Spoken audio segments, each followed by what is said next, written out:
Muito bem, continuamos com a leitura de Jeremias, olhando o aspecto da vida desse profeta. E semana passada falamos sobre a famosa passagem do vaso e do oleiro no capítulo 18. A ideia de hoje, no nosso encontro aqui no Âncora, é focalizar um pouquinho uma das orações de Jeremias de uma forma mais pessoal. Nós já lemos algumas partes de alguns dos trechos.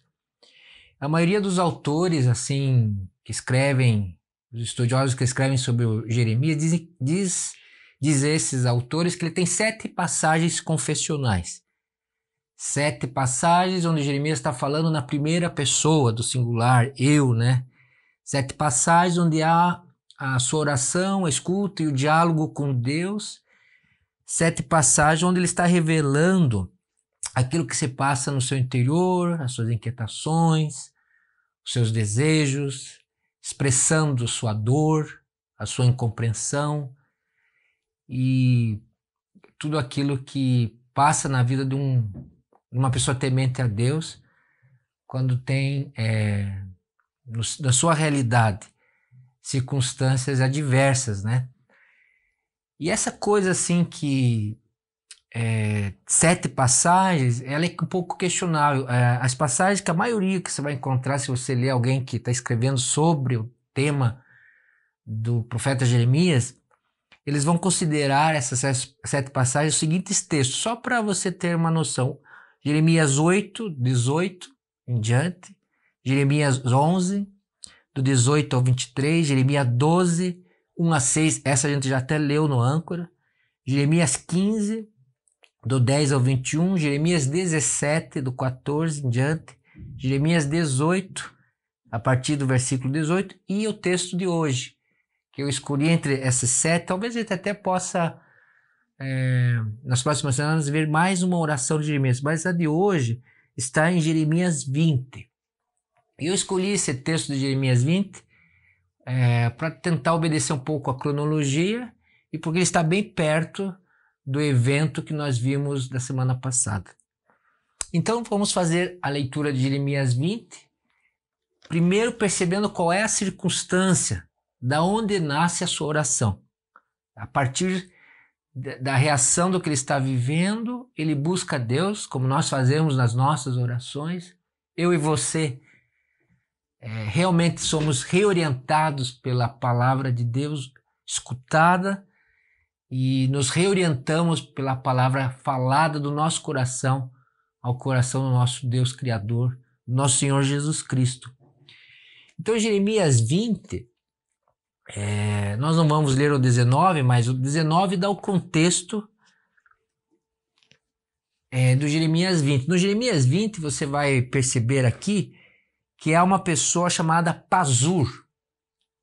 Pazur é o líder religioso, é o filho do sacerdote que vivenciou toda a reforma religiosa do rei Josias, aquele rei que procurou restaurar a religião em Deus, o monoteísmo lá em Judá, em Israel. Ele era popular, ele era uma pessoa líder, era alguém que viveu essa reforma e que, apesar de tudo isso a favor, o Pazur é uma pessoa que não tolerou as profecias de Jeremias. Principalmente o que aconteceu no capítulo 19. No capítulo 19, Deus envia Jeremias continuar profetizando para a elite, para os principais religiosos, para os principais que asseguravam o poder ali, né, os líderes religiosos, os líderes civis. Então Jeremias profetiza no capítulo 19, leva um pote de barro de novo, e estilhaça esse pote de barro no chão, dizendo que o que vai acontecer com o povo é isso, eles vão ficar no chão, quebrados pela ação divina. Isso é falado no contexto do capítulo 19. Então veja a reação do Pazur e outros líderes frente àquilo que o profeta tinha falado, tinha pregado por ordem divina. Então, entrando no capítulo 20. Quando o sacerdote Pazur, filho de Imer, o mais alto oficial do templo do Senhor, ouviu Jeremias profetizando estas coisas, mandou espancar o profeta e prendê-lo no tronco que havia junto à porta superior de Benjamim, no templo do Senhor. Na manhã seguinte, quando Pazur mandou soltá-lo do tronco, Jeremias lhe disse: O Senhor já não o chama Pazur, e sim Magor-Missabibe, pois assim diz o Senhor: farei de você um terror para si mesmo e para todos os seus amigos. Você verá com os próprios olhos quando eles forem mortos à espada dos seus inimigos. Entregarei todo o povo de Judá nas mãos do rei da Babilônia, que os levará para a Babilônia e os matará à espada. O nome de Pazur, se você olhar na nota de rodapé da sua Bíblia, significa terror por todos os lados. O nome de Pazur, segundo Jeremias, vai ser terror para todos os lados. A ideia da oração na nossa vida e na vida do profeta Jeremias, ela não fica restrita só a momentos coletivos, públicos, do templo, né? A oração não se limita assim a prática na igreja, a prática comunitária. A oração, do ponto de vista comunitário, ela é relevante, mas também é relevante do ponto de vista pessoal. E essa oração específica que eu vou ler daqui a pouquinho no capítulo 20, versículo a partir do 7, ela nasce de um profeta que já está acostumado a sofrer zombaria, a sofrer desprezo, a ficar firme no seu serviço de obediência a Deus e trazendo essas profecias, de estar advertindo as autoridades religiosas que o templo, apesar de aparentemente estar seguindo a Deus, é um templo corrompido, eles estão sendo idólatras, mesmo com uma maquiagem espiritual, como se tivessem retornado ao Senhor, mas não retornaram, coisa nenhuma, né? Eles continuam presos aos seus pecados e às suas desobediências. E quando Jeremias leva toda essa elite, no capítulo 19, num vale, e diz a profecia que Deus vai trazer Nabucodonosor e a Babilônia, Pazur não pode aceitar, porque ele está sendo denunciado nessa situação. Conivente. Ele não quer uma reforma total. Ele quer conciliar aquilo que ele é beneficiado com a idolatria e com a desobediência de Israel, conciliando com a fé no Deus da aliança, que é o Senhor Deus. Então Jeremias denunciou o sistema religioso e a permanência dos elementos religiosos de outros povos vizinhos na fé de Judá daquela época, né? Isso tudo no vale chamado Tofete, que é um vale que era onde eles tinham o costume até de sacrificar pessoas, filhos, para essas entidades espirituais lá, esses deuses dos povos pagãos. A partir da violência, você vê que o texto diz que Jeremias é espancado, ele é preso a um tronco, ele fica desacreditado, envergonhado, humilhado. Jeremias tem como possibilidade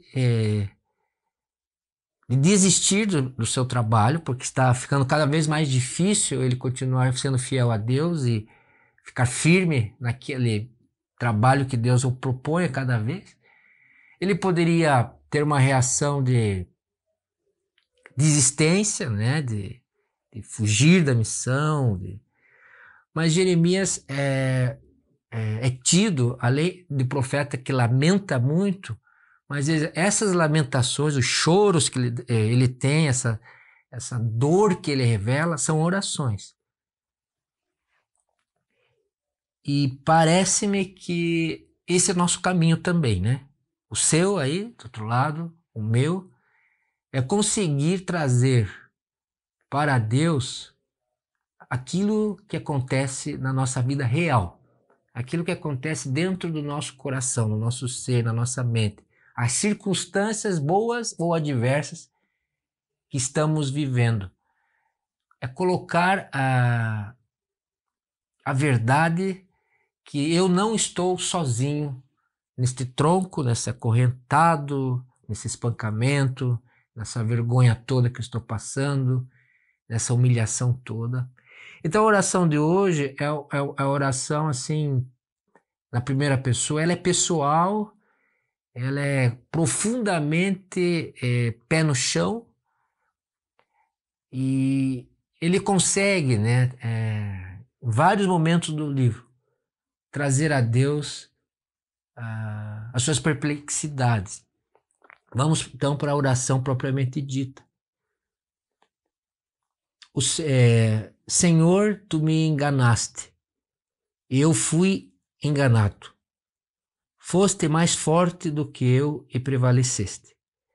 Sou ridicularizado o dia inteiro, todos zombam de mim. Sempre que falo é para gritar que há violência e destruição. Por isso a palavra do Senhor trouxe-me insulto e censura o tempo todo. Mas se eu digo, não o mencionarei, nem mais farei em seu nome, é como um fogo ardesse em meu coração, um fogo dentro de mim. Estou exausto tentando contê-lo, já não posso mais. Ouço muitos comentando, terror por todos os lados. Denunciem-no, vamos denunciá-lo. Todos os meus amigos estão esperando que eu tropece e dizem, talvez ele se deixe enganar. Então nós o venceremos e nos vingaremos dele. Mas o Senhor está comigo como um forte guerreiro. Portanto, aqueles que me perseguem tropeçarão e não prevalecerão. O seu fracasso lhes trará completa vergonha. A sua desonra jamais será esquecida. O Senhor dos Exércitos, tu que examinas o justo e vê o coração e a mente, deixa-me ver a tua vingança sobre eles, pois a ti expus a minha causa. Vou parar aqui nessa primeira parte dessa oração. Não sei como você ora e qual que é a imagem que vem na sua mente quando você começa a dizer para você, acho que preciso orar, vou buscar a Deus, eu vou dar uma parada, um tempo e vou trazer o conteúdo da minha vida, do meu coração, da minha mente diante de Deus, uma expressão genuína, pessoal e honesta daquilo que sai da minha boca, aquilo que estou pensando, aquilo que estou sentindo. Agora, essa oração ela tem alguns aspectos assim inequívocos assim, de criatividade ou de algo assim que a gente fica, nossa, nunca pensei, que expressão de oração é essa de um profeta temente a Deus? A primeira característica é que a oração de Jeremias, essa do capítulo 20, principalmente, ela está dizendo assim no começo, eu escrevi alguma coisa assim, Senhor, estou me sentindo completamente enganado. Você poderia traduzir isso assim, Senhor, estou completamente me sentindo que o Senhor, o que o Senhor falou no capítulo 1, que eu seria como bronze, como quando o Senhor me chamou para o ministério, quando eu tinha lá meus 20 e tantos anos, Jeremias podia estar dizendo, ele usa a expressão, Senhor, tu me enganaste e eu fui enganado. Está dizendo que Deus é mais forte, que Deus está prevalecendo, que ele sabe que Deus é o Senhor Deus e o que ele está profetizando há de se cumprir. Ele não tem dúvida da grandeza, do poder, do caráter de Deus, da soberania de Deus. O que Jeremias está trazendo aqui e que nós precisamos ter clareza, primeiro de nos auto-percebermos o que estamos passando, sentindo, após uma surra, após um aprisionamento, após anos de pregar e ninguém se interessar, após anos de perseguição e novamente ele prega para os principais do povo, faz lá o barro, quebrar o vaso de barro, faz advertência e o resultado é que o líder religioso o prende, o envergonha, o humilha, é que Jeremias, né?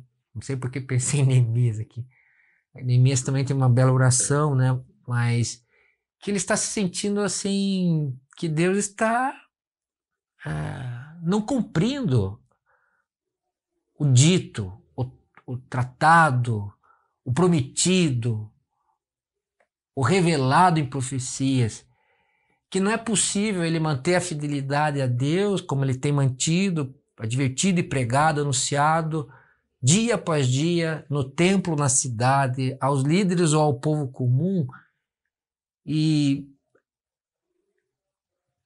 Deus me colocou numa situação, ele está trazendo aqui toda a sua ira.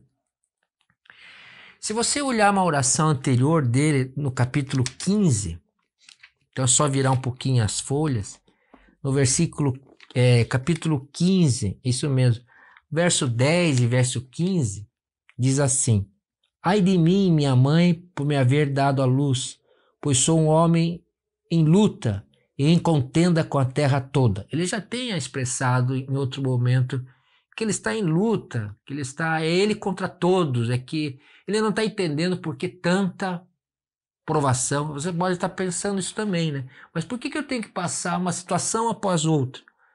Por que eu tenho que passar uma dor após outra? Por que eu tenho que passar um cenário duro após outro? Versículo 15 do 15. Tu me conheces, Senhor, lembra-te de mim, venha ao meu auxílio. Mas no 18 ele diz: porque é permanente a minha dor e a minha ferida é grave e incurável? Essa é uma pergunta que ele começa a oração 20, do 20, como é essa aqui do capítulo 15. A ferida é incurável. Por que me tornaste para mim como um riacho seco cujos mananciais falham? Segunda pergunta do capítulo 15, verso 18. Por que esse manancial que jorra água, não sai água mais disso? Falha. Por que a minha ferida grave é incurável? Essas são perguntas honestas. Nós nunca vamos deixar de fazer perguntas para Deus em tempos de dor, sofrimento e crise. As perguntas são conteúdo das nossas orações. Eu não penso que você está pecando a honestamente trazer em oração a sua dor a Deus através de um lamento, ou através de perguntas, através de abrir o seu coração. Por que a minha ferida é incurável, Senhor? Você está passando um tempo na sua vida como Jeremias? Lário, você não apanhou de ninguém, não está sendo talvez aprisionado, mas o que Jeremias está trazendo aqui é que ele se sente largado nessas situações injustamente. Ele está com uma ira, com uma indignação. E muitas vezes a nossa ira e a nossa indignação são reveladas através da oração e precisam ser reveladas através da sua oração. Uma oração honesta, uma oração do coração, uma oração como Jó faz, como Davi faz nos Salmos. Por que está batido a minha alma e por que te perturbas dentro de mim? No 15, Jeremias está perguntando: por que esta dor não fecha? É uma ferida aberta. Por que essa ferida é incurável? Por que essas circunstâncias, ou esta circunstância, não é retirada porque me faz gemer tanto?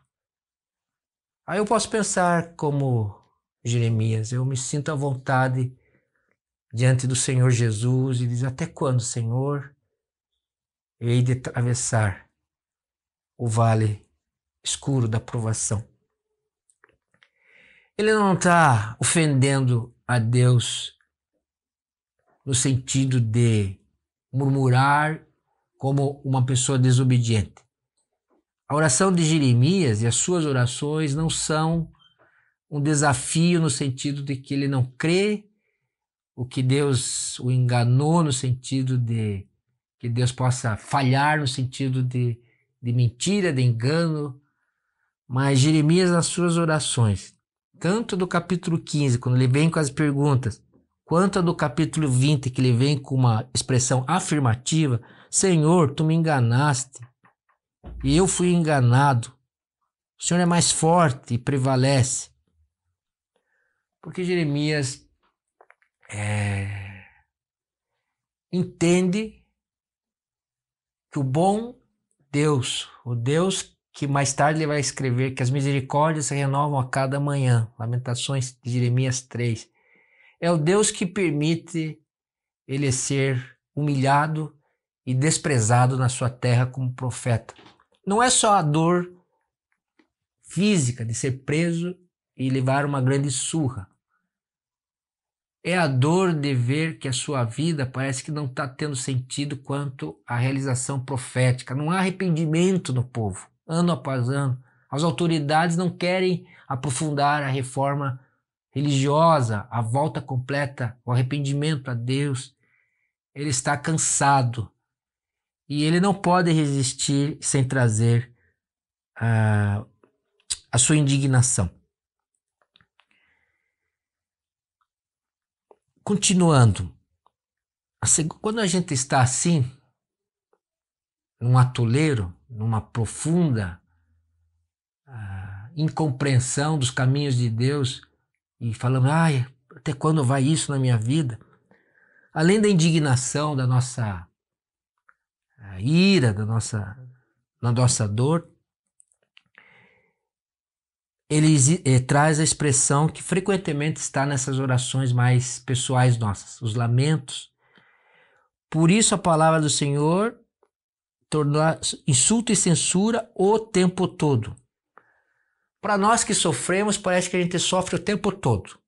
Não foi esse encontro no vale onde as autoridades não me ouviram. Não foi essa vez que Pazur foi o meu cruel detentor, me tirou a liberdade, me humilhou e me deixou amarrado no tranco, acorrentado.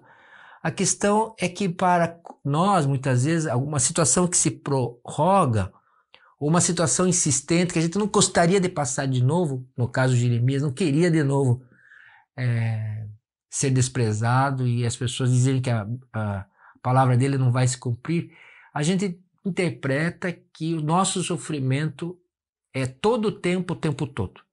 A questão tempo, parece que isso nunca tem acabado, isso nunca tem findado, isso nunca vai ter um fim. Você deve perceber que essa é uma sensação humana.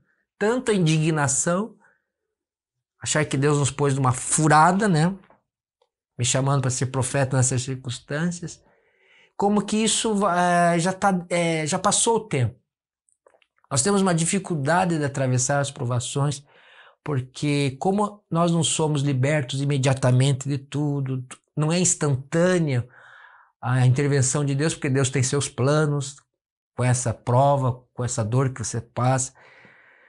Nós pensamos então que isso é infindável, que não é possível, nós não temos controle, né, no time, e isso nos deixa muito inseguros. Não temos o controle de quando é que na folhinha Deus vai me visitar. E ficamos aterrorizados, como lemos algumas experiências, como Abraão, que demora 25 anos para ter Isaac. O tempo todo que aquele povo percorre o deserto, fica lá perdido, parece que não tem fim.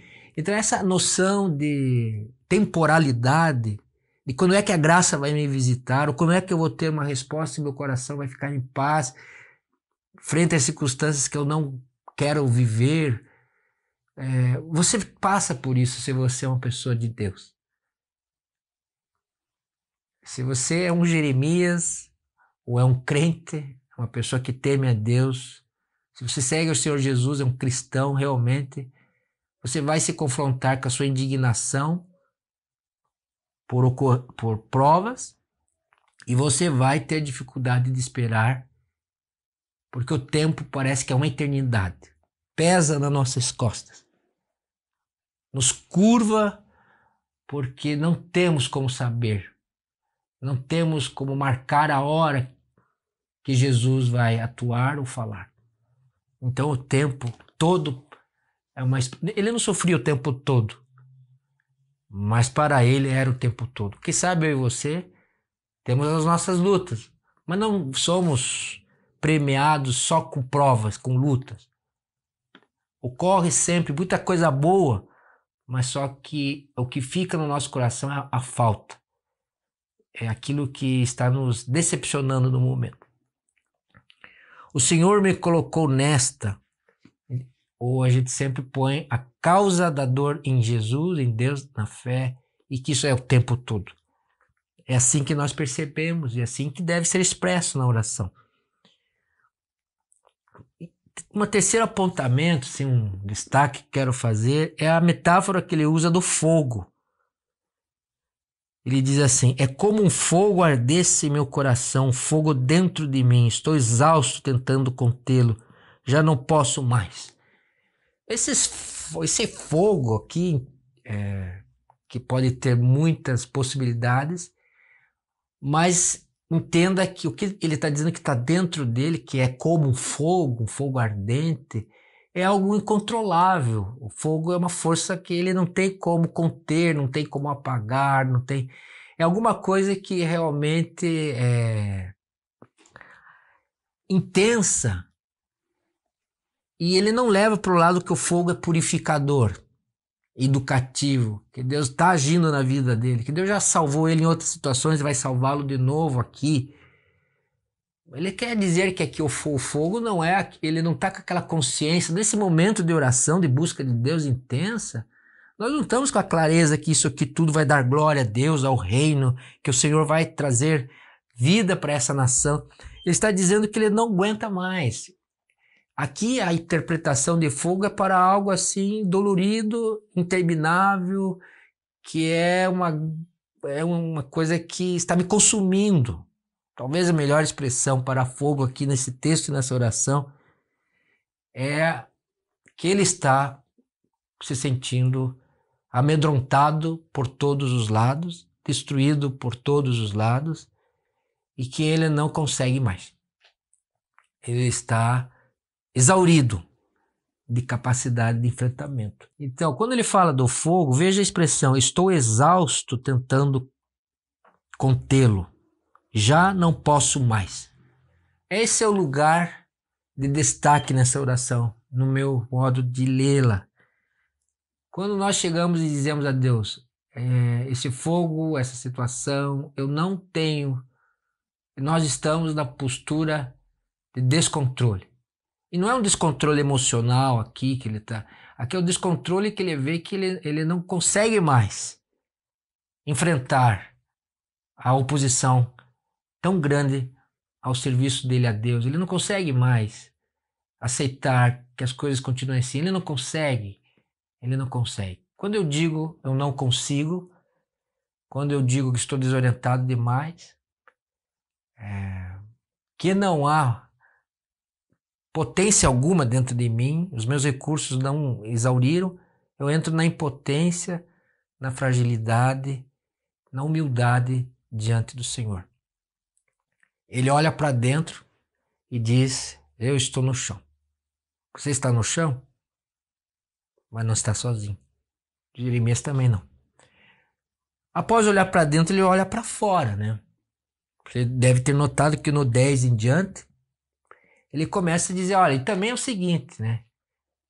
Tudo que está fora desse fogo interior é oposição, é contra, é inimigo, é pazur, é o rei que não me ouve, é os sacerdotes que não compreendem, é o povo que debocha.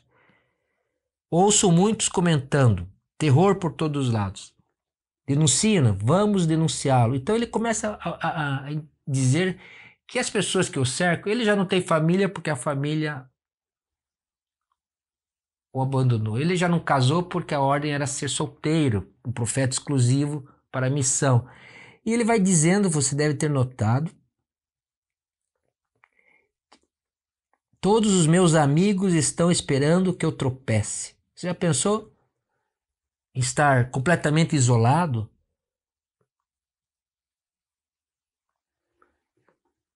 A expectativa é que as palavras dele, de Jeremias, sejam mentira, porque senão o povo está numa encruzilhada, porque vem aí um povo maior e vai derrotá-los na guerra e vai invadir Jerusalém.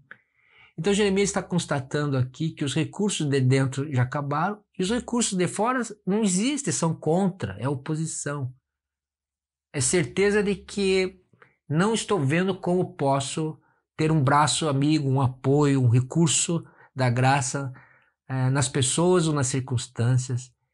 Então, é duplamente exaurido por dentro e nas suas relações, nos laços, nos vínculos, nos recursos terapêuticos que, quem sabe, pudesse. Na verdade, realmente, na vida de Jeremias, se você olhar o livro todos, você vai ver centenas, digo centenas, mas dezenas e dezenas de nomes, e você vai encontrar 2 ou 3 nomes que o ajudam nessa trajetória de vida que ele tem. 2 ou 3 pessoas. Nós, em um desses encontros, vamos falar disso também. Bom, mas no 11, então, existe o olhar que a oração nos leva, né? Ora, a oração, claro, na oração eu falo tudo que eu passo, tudo que eu penso, tudo que eu desejo. Na oração eu posso desabafar a Deus das circunstâncias que tem ao meu redor, do ambiente que está. Mas na oração, em algum momento, eu também começo a usar os invocativos. Como é que eu chamo a Deus? E aqui ele pode chamar a Deus de muitas formas, e ele o chama de várias formas, mas aqui aparece uma expressão assim também especial, às vezes única na Bíblia. Deus muitas vezes é falado Senhor dos Exércitos, Senhor dos Exércitos. Deus é o Senhor dos Exércitos, né? E aqui Deus aparece como guerreiro, porque compreende-se que Jeremias está numa guerra interna e externa, está numa guerra por todos os lados, e ele tem que chamar o Senhor dos Exércitos no 12, mas o Senhor está comigo como um forte guerreiro no 11. O Senhor dos Exércitos, tu examinas os justos no 12 e vês o coração e a mente. Deixa-me ver a tua vingança sobre eles, pois a ti expus a minha causa. A oração dele está claramente expondo a sua queixa, o seu desejo, as suas emoções, os seus sofrimentos, a sua dor. Tenha isso como itinerário para as suas orações. Nós clamamos a Deus porque vamos passar muitas queixas, muitas causas nós temos que expor. Muitos cercos, ele se sente cercado aqui, ele se sente sozinho aqui. Ele até diz, Deus, onde o Senhor me colocou na sua indignação, na sua exposição? Mas tudo claramente diante de um Deus, ele expõe a sua causa. Então não desista de expor a sua causa. Não desista de ser honesto diante de Deus com aquilo que você pensa e sente. Não desista porque você parece que o tempo todo essa situação não sai da sua vida, não se resolve. Ele expõe medo, expõe solidão, expõe a ira, a contrariedade. Mas chama Deus por pelo menos 2 invocativos. O Senhor dos Exércitos quer dizer que há um Deus mais forte que os meus inimigos, que Pazur, no caso de Jeremias. Há um Deus mais valente, mais corajoso. Há um Deus, como ele chama, que está comigo como um forte guerreiro. Eu não posso lutar as minhas causas sozinho. Não estou dizendo que nós não devemos ser raçudos, aguerridos, ficar de braço cruzado, né? Tem gente que acha que oração é não fazer nada. A oração é fazer o principal primeiro, fazer tudo, dizer a Deus que, olha, eu estou aqui, estou disposto, sou responsável, sei que o Senhor não me deu a capacidade de ação, de trabalhar, de interagir, de sonhar, de planejar. Mas quando eu digo que em alguns momentos nós temos que parar como Jeremias e dizer os nossos recursos são insuficientes. Eu preguei, mas acabei no tronco. Que nós precisamos saber que o guerreiro O quem é mais forte, o Senhor Jesus está ao meu lado. Confie nisso. Não sei, como digo aqui, aquilo que mais fere o seu coração, né? No capítulo 15, eu gostei muito dessa expressão de Jeremias no capítulo 15. A minha ferida é grave e incurável. Às vezes eu penso que algumas questões para minha vida são incuráveis. Ela é grave, está muito aberta, está muito exposta, está muita dor. É incalculável o tempo. Mas conforme eu oro, eu sou reorientado pelo Espírito Santo, através da palavra e através da presença amiga do Senhor Jesus, que alguém está no meu lado quando eu oro. Eu não estou orando sozinho. Eu não estou falando para a parede. Eu não estou falando algo que não está sendo real. Eu estou falando algo que está... Eu estou pondo tudo na mesa e nas mãos de quem pode me ouvir e ficar ao meu lado. Eu não sei se o melhor aqui desta oração não é que ele reconheceu que existe um Deus que está ao lado do tronco dele, ao lado das algemas dele, ao lado das feridas que abriram pela sua, ou ao lado do coração machucado dele por tanto desprezo, por tanta vingança, por tanta humilhação. O Deus que está ao lado enquanto estou orando me garante que haverá resposta à minha queixa e à sua queixa, à nossa oração. Essas 7 orações, ou mais até, tem alguns autores que enxergam mais textos de oração de Jeremias no livro, não importa o número, mas essas que nós vamos lendo e vendo, o que orienta uma pessoa na vida é a oração, não como que ele vai corrigir pazur e que vai só tirar-me da encrenca que eu estou, ou que vai... A oração não é por resultados imediatos e instantâneos, porque isso é mágica e não é oração, mas oração que mostra que Jeremias tem um relacionamento com seu Deus. Ele está ao lado, nunca abandona, jamais deixa, jamais esquece. E para um coração que tem uma ferida incurável, talvez você se sinta como Jeremias, que tem algo aberto que não preenche na sua vida, que é incurável. E isso é uma pergunta para Jeremias.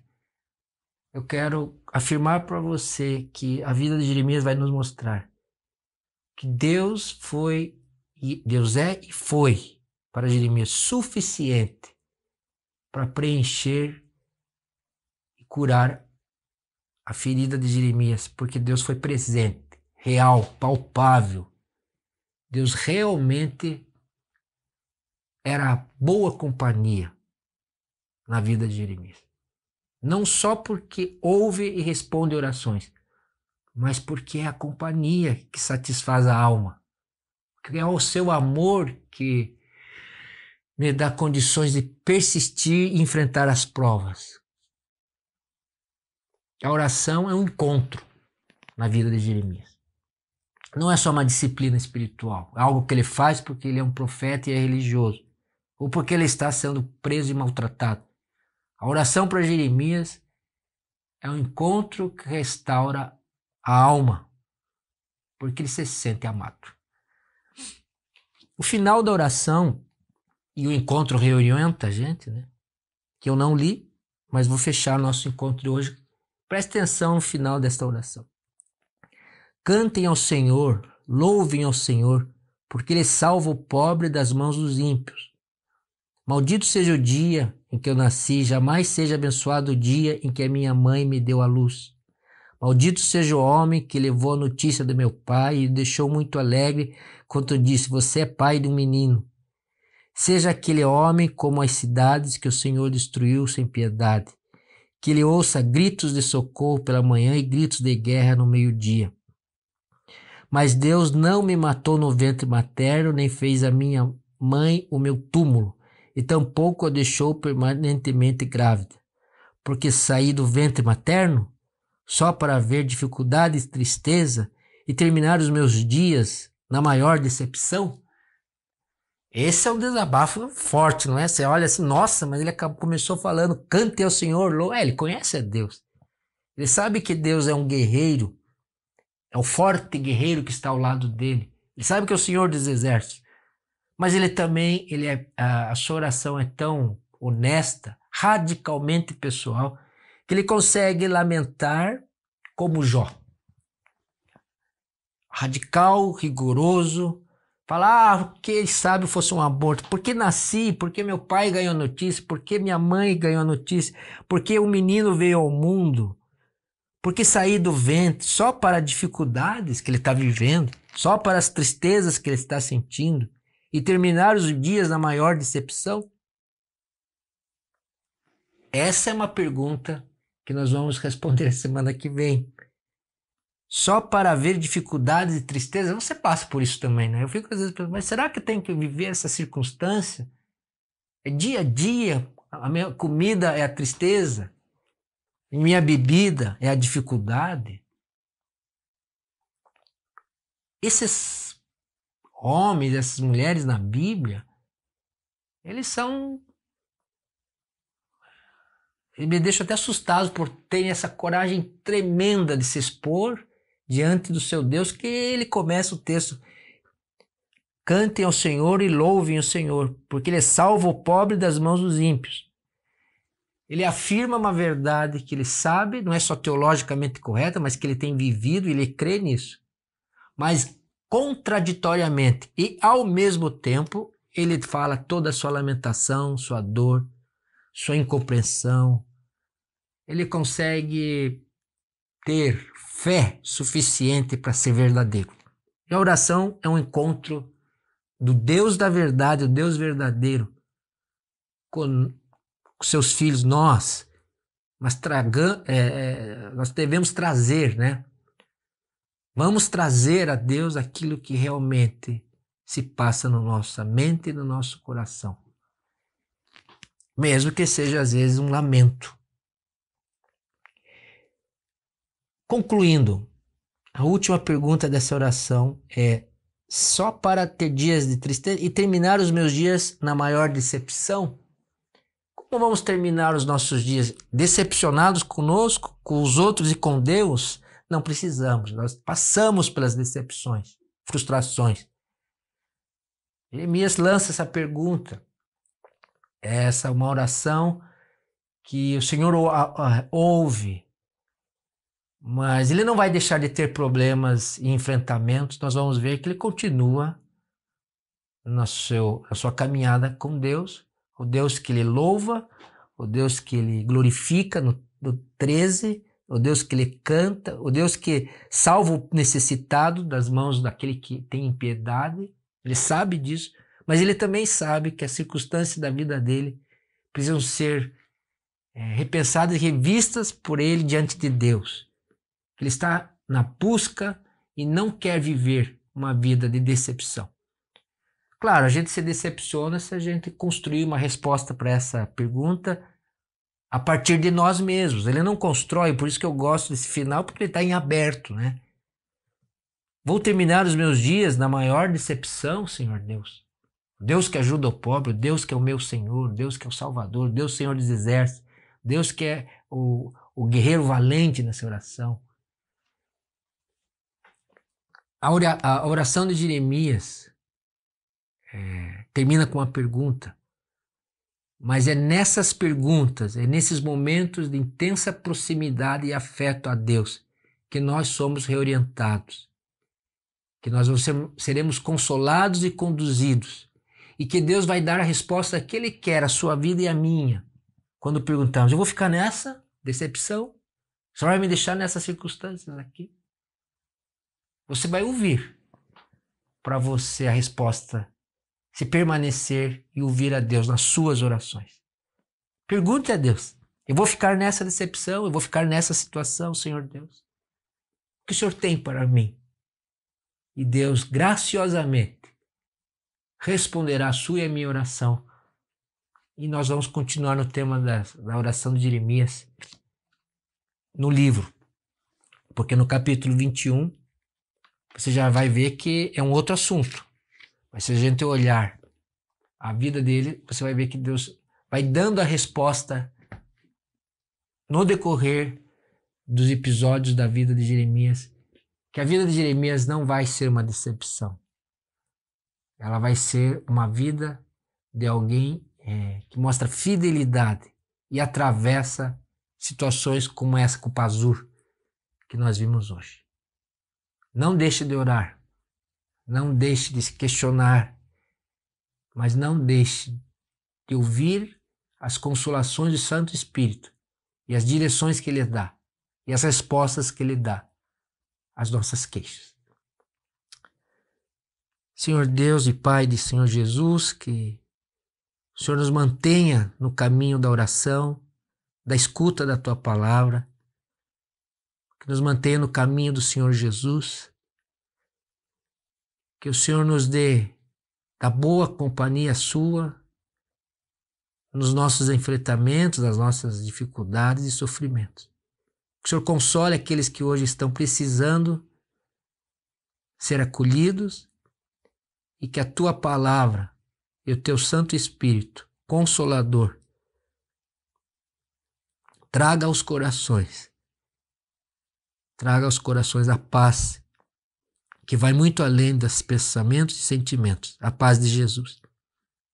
Nos ajude a continuar, Senhor, e por misericórdia eu sei, Senhor, que o Senhor vai respondendo às nossas queixas e vai trazendo os livramentos conforme a Tua vontade. É em nome de Jesus que nós oramos. Amém. Então, ficamos para semana que vem no âncora com essa temática da oração de Jeremias. Tchau.